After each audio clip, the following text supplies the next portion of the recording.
Hi, in this video we're going to continue motion in magnetic fields.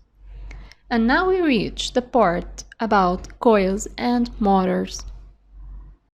Now in the following figure we see a coil of wire placed in a magnetic field. The current can flow around the coil.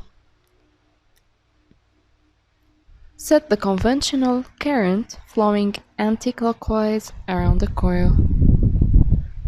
So the top of the coil is into the North Pole. Now, the North Pole of the coil will be attracted towards the South Pole of the magnet. And so the coil will be rotating.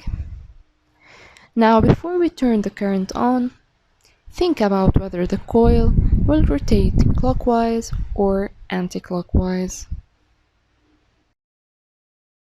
You must have guessed right. The coil will be moving clockwise.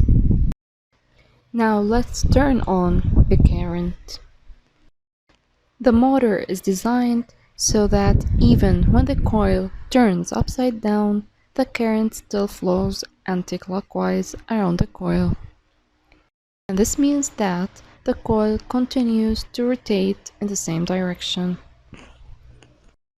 Now let's reverse the direction of the current and observe what will happen. Now the current is flowing clockwise. What is the direction of the rotation of the coil? That's true. It rotates anti-clockwise. How could we make an electric motor more powerful? We could use large current flowing through the coil. We can increase the number of turns of wire around the coil. Also use a soft iron core in the middle of the coil, or using strong magnets such as electromagnets either side of the coil.